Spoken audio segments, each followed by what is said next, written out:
Odličen report.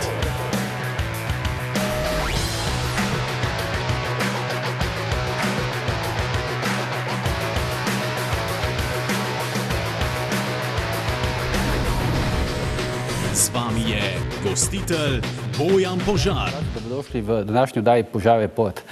Afera Patria trenutno miruje. Pred ljubljanskim sodiščem se bo začela spet 3. oktobra. Z nami je pa danes samo zaradi tega odvetnik Franci Matos. Dobrodošel, Franci. Lep pozdrav. Zdaj, bil si enkrat že gost v moji oddaji, ne?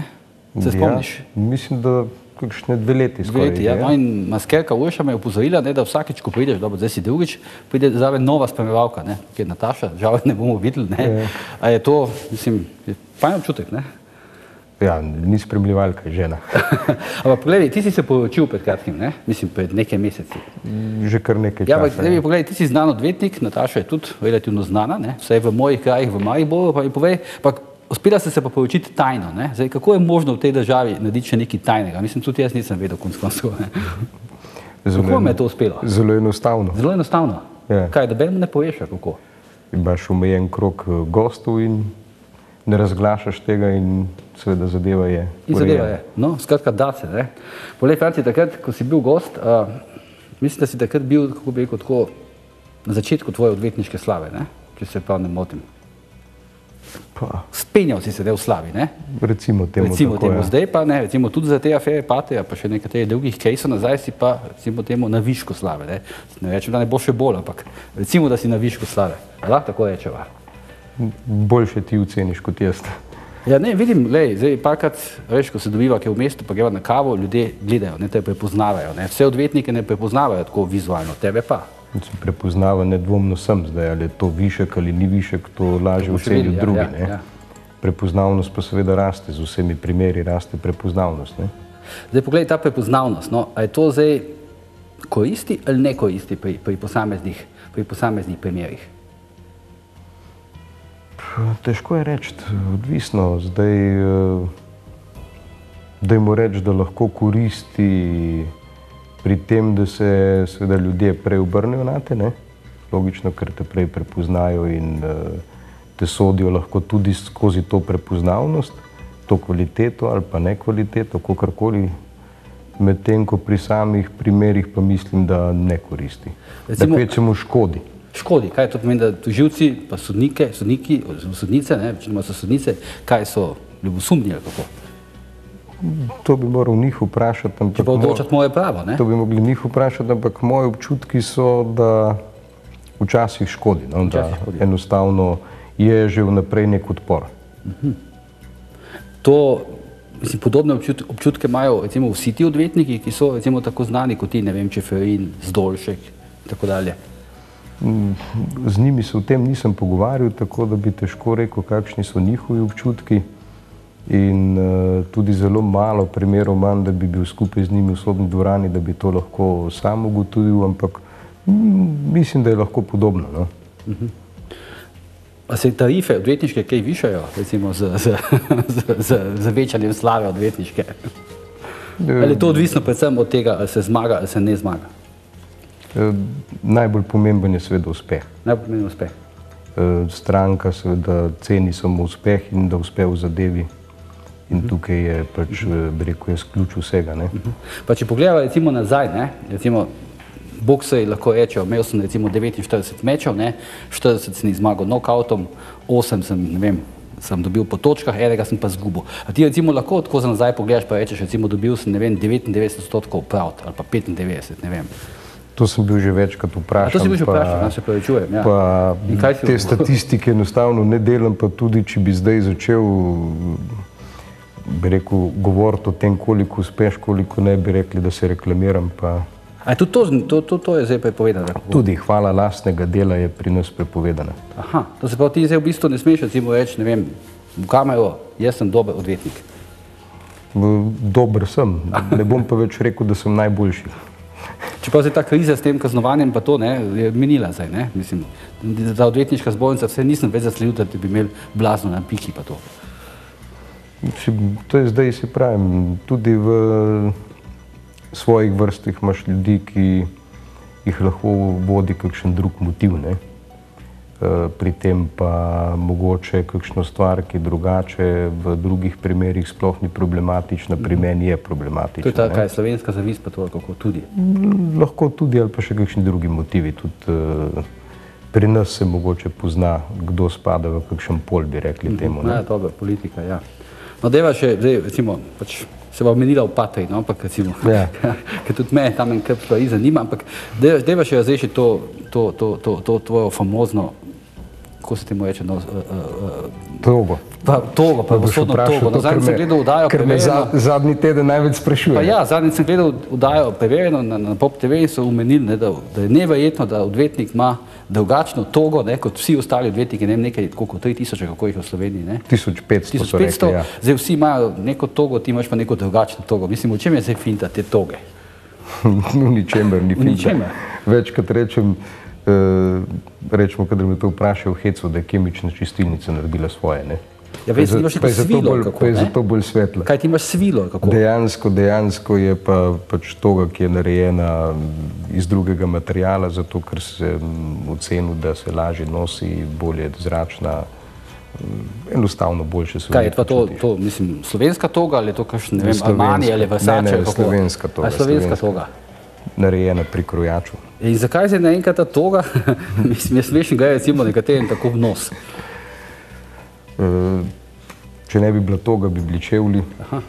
Če ne bi bili čevlji, bi bile lase, če ne bi bila to, bi bilo kopilinku včasih. Nekaj bi že najdli. Pa vidim, da te to malo veseli, ne, da gre nekomu toga v nose, kako vidim po nasmešku, ne? Ne, me ne veseli. Tudi ti se smeješ, zato ker je bolj patetično, da je to pomembno. Mislim, celo jaz sem gledal, kako bi rekel, resni novinarji, pa resne novinarke, mislim, domnevno resne, ki se ukvarjajo s poročanjem iz sodnih dvoran, so se zdaj zapičili v to togo, ne? Ampak to togo imaš ti že več časa, ne? Imaš šele zdaj. To imam že, mislim, da zdaj je skoraj 3 leta. 3 leta. In zdaj, ko je afera Patria, je postala pa ta toga problematična.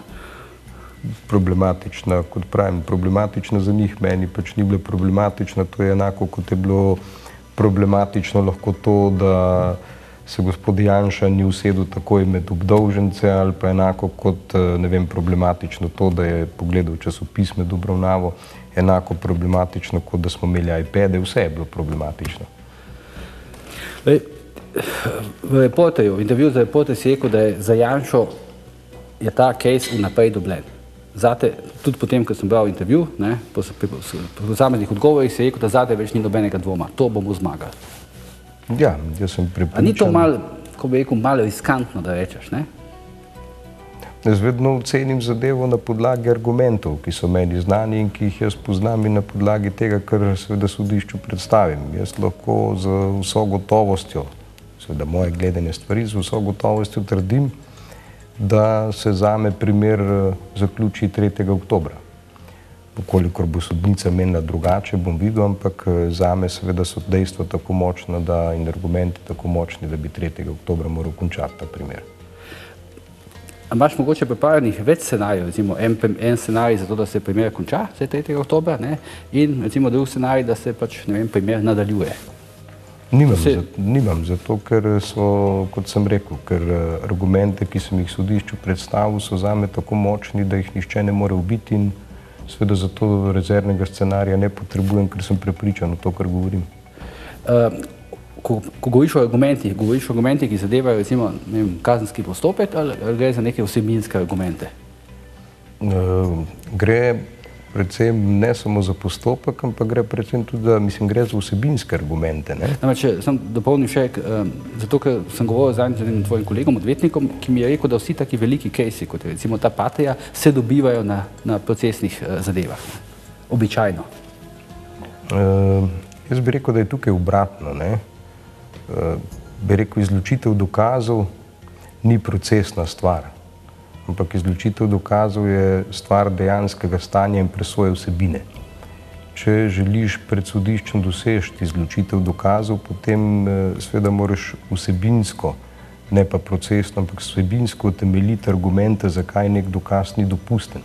In to je, kot pravijo v stroki pri nas, ugotavljanje dejanskega stanja, ker je treba raziskati, ali je tak dokument oziroma ali je taka listina ali pa tak dokaz dopusten ali pa ne. Naprimer, ne vem, če bi pri tebi upravili hišno preiskavo doma in bi ti rekel, da ena priča ni bila prisotna, ena je bila prisotna, ne, bi se sodišče s tem vprašanjem moglo ukvarjati kot ugotavljanjem dejanskega stanja, torej zasliševati priče, zasliševati tiste, ki so preiskavo upravili in zaslišati tebe, da bi lahko na podlagi vseh teh izjav, zaslišanj in drugih dejstev ugotovili, ali je to res ali ne.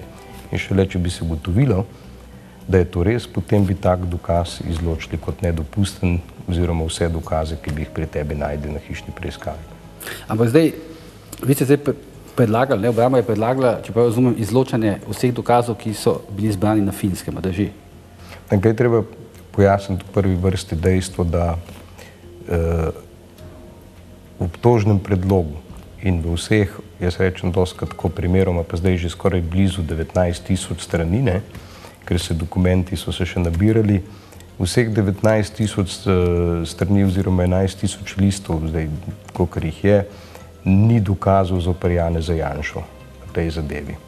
To je treba pač jasno povedati. In ko je kolega Dejan Markovič, torej odvetnik gospoda Črnkoviča, predlagal izločitev dokazov, sem jaz seveda to logično temu prisluhnil in ko sem ugotovil, ker sem seveda že tudi sam videl v spisu prej, da gre enostavno za kršitev 6. člena Evropske konvencije o človekovih pravicah in seveda kršitev naše ustave, torej 29. člena naše ustave, pa 35, 36. členov naše ustave,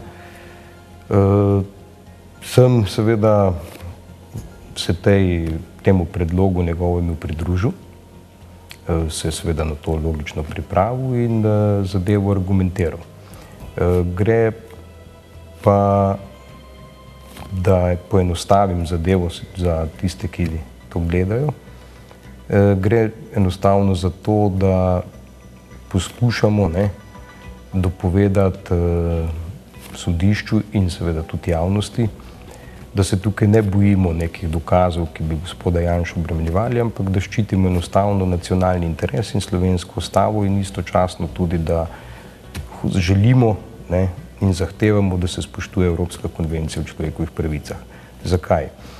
Zaradi tega, ker celotna zadeva sloni v prvi vrsti po mojem oceni na tako imenovanem nedovoljenem izvozu dokazov. Od tukaj na Finsko? Tako. Pri Zveznem nemškem sodišču, kar sem sodišču seveda tudi predstavil, je že potekal en tak postopek in tudi ob sprejemu seveda konvencije o mednarodnem sodelovanju v kazenskih zadevah je Svet Evrope, ki jo sprejemu, poudaril, da izkoriščanje nacionalnih razlik v zakonodaji med državami, članicami Evropske unije je pač prepovedano. Kaj pomeni seveda zdaj izkoriščanje? To pomeni, da se nekdo v eni državi članici, naprimer v Sloveniji, zaveda, da Finska, seveda zakonodaja, ima nižje standarde varovanja človekovih pravic, da ima nižje standarde glede utemeljenosti suma, torej stopnje verjetnosti, da je nekdo zagrešil kaznivo dejanje. In potem, ker seveda te dokazi ali indici, ker tle gre bolj za indice, in ko te indici, da bi naj bilo storjeno seveda neko dejanje, ne zadostujejo za začetek postopka v matični državi, glede na standarde, kot jih imamo pri nas, enostavno te dokaze izvozi, odnese jih v tisto državo, kjer so te standardi nižji, in seveda tam se začne nek postopek. Izvoz vedoč v državo, da so tam pač standardi nižji, kako? Tako, da smo konkretni, obramba, torej jaz v tem primeru zatrjujem, da je do afere Patria, kakor jo pač vsi imenujemo, prišlo pač načrtno takrat, ko je bila potreba, torej pred volitvami, da se oslabi gospoda Janšo.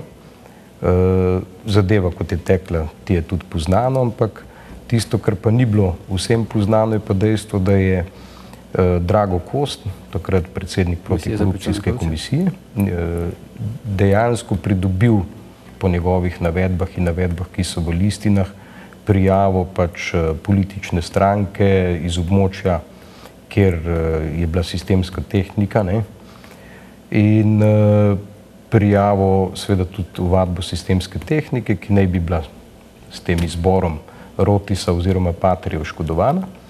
Na tej podlagi je pričel z zbiranjem določenih podatkov in ko je prišel do nekih podatkov, je tudi sestavil načelno mnenje komisije, ki je bilo tudi objavljeno. In seveda, ker se ničesar ni zgodilo, ne, te njegovi sumi, ki pa niso bili seveda utemeljeni, niso bili zadostni, da bi začel postopek v Sloveniji, saj tako izhaja iz dokumentacije, s katero jaz razpolagam v spisu in izven, je se povezal z finskimi kriminalisti, najprej po izpovedi, kajti zaslišan je bil kot priča aprila 2008, najprej poslal določeno dokumentacijo na Finsko, potem pa še sam pristopil finskim preiskovalcem na zaslišanje, kjer je pač izpovedal vse svoje sume, ki jih ima, da je prihajalo pri tem postopku daje javnega naročila, sicer zaupne narave, do nepravilnosti in do podkupovanja, sumov podkupovanja korupcije. No, to je povedal z avtoriteto predsednika Komisije za preprečevanje korupcije? Seveda, tle se pojavlja več vprašanj, ne, ki se odpirajo, ampak v tem postopku se ne bodo razčistili, ampak se bodo pa pozneje, ko bo ta postopek končan. Franci, dovoli, sam sekundo, mora za hip prekiniti, ker smo na polovici oddaje, pa moram napovedati oglase, se takoj vrneva. Gledalke, gledalci, dobrodošli nazaj v oddaji Požar Report. Pogovarjamo se z odvetnikom Francijem Matosom. Franci, zdaj smo govorili o tem, da je, kot si povedal, Darko Kos nezakonito, ne, pa domnevno nezakonito, ne vem, kako se temu reče, izvozil dokaze v zvezi z afero Patria v Finsko, ne? Ja, jaz menim, da jih je kar nezakonito. Ja. Kdo pa misliš, da se je za to odločil? Kos sam ali je neko ozadje verjetno, ne? No, zdaj, seveda neki indici zopet bi lahko govoril, da so, ampak ker seveda ne bom operiral na takem nivoju, kot je operirala obtožba oziroma tožilstvo v tem primeru, ne, se bom rajše vzdržal, kdo bi še lahko bil zadaj, ne, ker govorim rajše o tistem, ker seveda vem in ker obstoja neka dejstva ali listine, ne. Zato, da je Kos bil na Finskem, da je izpovedal določene sume, da je tja prinesel določene dokumente, ki jih je pridobil kot komisija, obstaja dejstvo, to je zapisnik o zaslišanju. Ki je zdaj praktično javno, ne? Ja. Bil je objavljen, jaz sem ga prevedel, vložil tudi v spis, kajti zanimivo je, da ga v tem spisu sodnem ni bilo, ne? Aha. Tako kot ni bilo, ker sem opozarjal, tudi ni bilo zahteve Fincev po začetku sodelovanja z Slovenci, torej za našimi organi, torej zahteve Fincev, da ustanovijo skupno skupino preiskovalno, je ni bilo in seveda na tej podlagi menim, da so poskušali nekako v tem kontekstu zakriti to predhodno vlogo, ne, ta nezakonit izvoz dokazov, no ampak da ne bo zgledalo zdaj, da seveda se obešamo. Sam to bi te vprašal, sem na pol laik, ampak zakaj praviš temu nezakonit izvoz dokazov?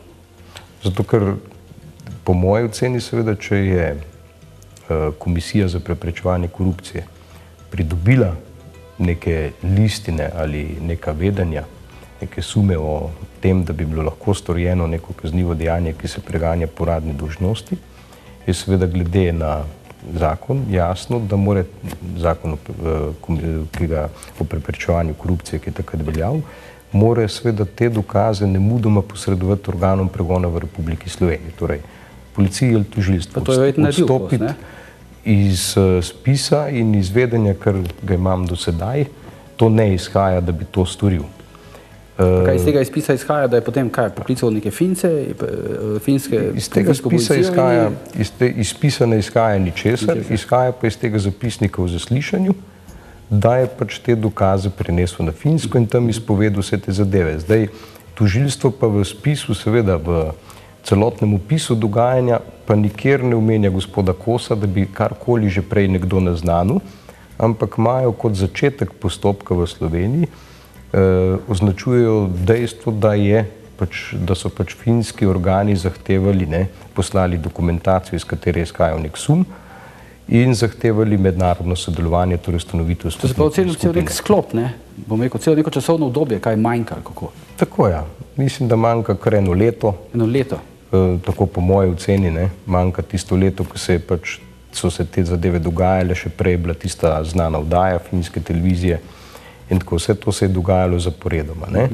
Ampak kaj se je dogajalo potem naprej, da bo pač gledalcem bolj jasno, zakaj govorimo o ustavi pa o Evropski konvenciji o človekovih pravicah. No, s temi sumi, ker Finci seveda za začetek postopka na Finskem zadostujejo razlogi za sum, rečemo mi. Torej, to je najnižja stopna verjetnosti, da se je mogoče zgodilo neko kaznivo dejanje.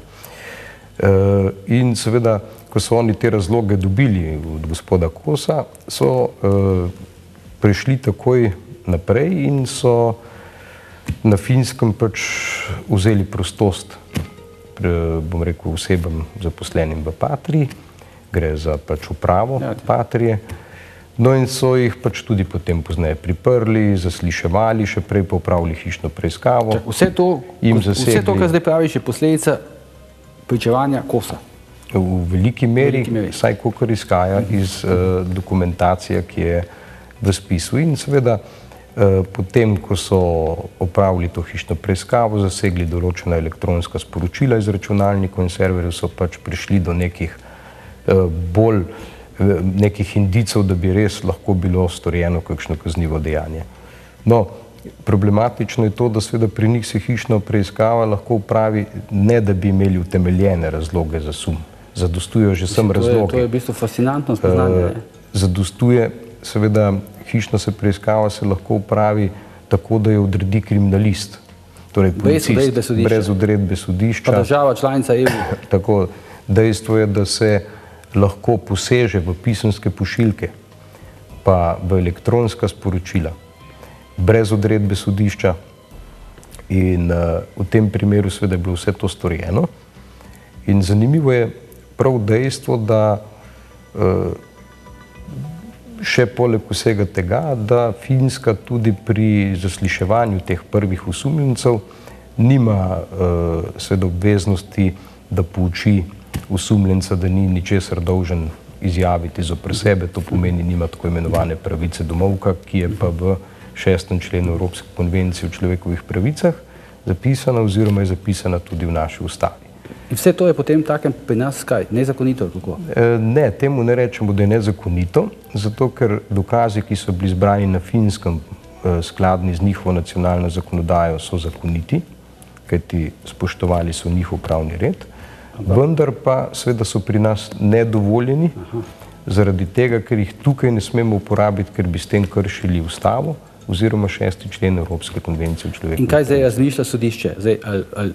Ali naj ti dokaze uporabi ali naj ti dokaze ne uporabi? To zdaj razmišlja sodišče. Sodišče se zdaj odloča, ali je v tem primeru, da bi takšne dokaze uporabili, ali bo prišlo do kršitev temeljnih človekovih pravic, ki so določene seveda v naši ustavi in v Evropski konvenciji o človekovih pravicah. Ampak tukaj je treba zgodbo, bi rekel, saj iz tega pravnega gledanja še nekoliko širše pojasniti, da ne bo izgledalo, da smo mi zdaj pač Slovenija nek unikum, pri nas se pa ščiti, so te pravice dane, bom rekel, več kot pod drugot oziroma širše kot v Evropski uniji. Dejstvo je, da že ob samem podpisu Lizbonske pogodbe je prav zvezno nemško sodišče vrhovno torej reklo, da ob podpisu samem, da seveda ja, Lizbonska pogodba, ja, pristop, ja, podpis, vendar v kazenskih zadevah je treba spoštovati nacionalno ustavo in ne iti nikoli v škodo nacionalne ustave. Torej, tam je meja. To smo vsi takrat poudarjali, ko smo pristopili v Evropski uniji, da seveda tudi, če gremo v Evropo, bo pa naša ustava ostala seveda tisti temeljni akt, ki ga bomo vedno spoštovali. Zakonodajo bomo prilagajali, ustave pa seveda je naša. In tukaj nihče ne sme v te temeljne pravice, ki so v ustavi zapisane, posegati. No in vkolikor bi take dokaze sodišče priznalo, bi s tem seveda kršilo, kot sem rekel, našo ustavo, standarde, ki so določeni v naši ustavi in standarde, ki so določeni v Evropski konvenciji o človekovih pravicah, ki pa je že daleč pred tem seveda bila. No in zdaj treba pojasniti pa še nekaj, da te standardi, ki so v naši ustavi, so pač standardi, ki jih je tudi Evropa sprejela in za katere smo v Sloveniji morali se zelo, zelo truditi, da smo jih dobili, ne? Da smo dobili svojo ustavo in da smo dobili tako visoke standarde, ne, kot jih Evropa že takrat poznala. Ne? Torej, da smo prekinili z prakso bivše Jugoslavije, kjer je policija enako lahko delala hišne preiskave brez odredb sodišč, tajne preiskave, objavljali smo predpise v tajnem uradnem listu, ne? In tako naprej. In zato je tudi to zelo pomembno vprašanje v tem postopku, da se razčisti. Potem takem, če zdaj približno minuto še malo, ampak to bi te vprašal, potem takem ni velikega dvoma, ne, kako bi se moglo sodišče odločiti. Ja, jaz sem tudi dejansko priložil sodišču tudi gradivo Komisije Sveta Evrope za pravosodje, ki je upravilo pregled seveda na kazenskem področju zakonodaje in pravic osumljenih, ne, ali obdolženih v vseh evropskih državah. In komisija, ki se tega problema pri Svetu Evrope, ki je konvencijo tudi sprejel, zavedala problema vzajemnosti priznavanja nekih dokazov zaradi razlik v nacionalni zakonodaji, je prav izpostavila Finsko kot državo, kjer seveda je problem, da se ni prilagodila, da lahko policija upravlja hišne preiskave brez odredbe sodišča, da lahko zasegajo in posegajo v nedotakljivost pisanskih pošiljk ali, bom rekel, elektronskih sporočil in tako dalje, brez odredbe sodišča. In jih je tudi grajala in je pripravi tudi direktiva, ki zavezuje tudi Finsko, da svoje standarde seveda prilagodi standardom, ki veljajo za Evropo. Torej, tukaj ne gre za to, da imamo mi več pravic, ampak gre za to, da Finska... A se bo isti problem pojavil tudi pri sojenju v zadevi Patria v Avstriji, kako? No, jaz menim, da vkolikor bodo moji kolegi, torej odvetniki v Avstriji, te zadeve poznali in jih tudi preučili, tukaj je bilo kar veliko sodb Evropskega sodišča za človekove pravice tudi v zvezi z temi kršitvami, bodo seveda ravnali enako in izločali dokaze v Avstriji. Zakaj? Zato, ker celotna zgodba je prišla iz, bom rekel, iz nedovoljenih dokazov, ki so bili pridobljeni na Finskem, v Avstrijo in v Slovenijo. In tudi naša preiskovalna sodnica je nekritično izdajala odredbe za hišne preiskave in jih utemeljevala z nedovoljenimi dokazi, ki so prišli iz Finske.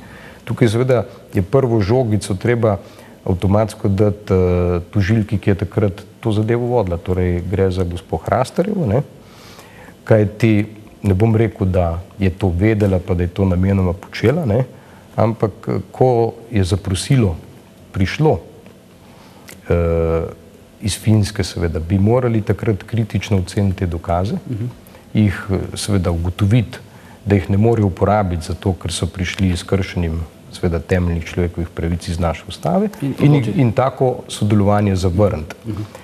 Sporazum pač je podpisal takratni namestnik gospe Barbare Brezigar, generalne državne tožilke, gospa Hrastar je pa pol zadevo vodila. In da se je pa zavedala, da seveda je nekaj narobe in da to ni, da seveda te dokaze ne zadostujejo standardom, je pa samo en, da povem en kratek primer, ki sem ga tudi na sodišču povedal, ko so zasliševali gospoda Wolfa v Mariboru, torej policija je zasliševala gospoda Wolfa in mu postavljala vprašanja. In ker je gospod Wolf govoril enako kot v Avstriji, ko je bil že zaslišan in so seveda že naši preiskovalci imeli ta zapisnik, so policisti poklicali tožilko Hrastarjevo in jo vprašali seveda, če nadaljuje zaslišanje, ker ti gospod Wolf izpoveduje popolnoma enako kot v Avstriji. No in prvo vprašanje tožilke je bilo, da ne ga vprašajo, gospoda Wolfa, če je imel v Avstriji pravilen pravni pouk. Ali so mu dali pravilen pravni pouk, ne? Ker če mu ga niso dali, naj mu ga tukaj ponovijo in ponovijo vsa vprašanja, kot so bila dana v Avstriji. Torej, zavedala se je problematičnosti, ne, različnih standardov in da te dokazi, seveda, vkolikor ne bodo imeli teh standardov, ne bodo, jih ne bo moč uporabiti v Sloveniji. Pa kljub temu so s postopkom nadaljevali. Zdaj, ker smo praktično na koncu daje samo kratek odgovor, prosim, če konvertirava zdaj, ne, zadevo, kako se bo odločilo sodišče 3. oktobra? Jaz sem prepričan, da se bo odločilo tako, kot je v ustavi določeno, spoštovalo slovensko ustavo, spoštovalo Evropsko konvencijo o človekovih pravicah, te dokaze v celoti z avstrijskimi in z našimi, seveda, tisto, kar je bilo pri nas pridobljeno, izločilo kot nedovoljeno in seveda sledi lahko samo še oprostilna sodba. Za Janša ali za vse ostale? Za vse obdolžene. Za vse obdolžene. Franci, najlepša hvala, ampak predno se ti zahvalim, bi te samo to še vprašal, kdaj pa si prebral vseh teh 19.000 strani spisov, mislim, to je ogromno. To moraš vprašati mojo ženo Natašo, seveda sem jih prebral, čez poletje, ja. Čez poletje. Pa ne samo to, sodišču sem priložil celotno finsko zakonodajo za prevodi, ki sem jo tudi sam pridobil, preučil, pomagal mi je kolega Rojko iz moje pisarne in prebral sem poleg tega še kar nekaj drugih zadev zraven, tako da je bilo kar preko 20.000 strani. Ampak je tožilstvo tudi prebralo, ne? Si prepričan za to? Nisem prepričan. Nisem prepričan, glede na to, da se je gospodu Ferlincu na obravnavi zadnjič zgodil kar nek lapsus, ko je zatrjeval, da je gospa Barbara Brezigar podpisala sporazum, pa ga ni. Dragi gledalke in gledalci, najlepša hvala za obisk v studiu. To je bilo za danes vse. Mi se vidimo prihodnji teden ob istem času in ne pozabite, kjer je bojanje tudi požar. Franci, hvala, da si prišel.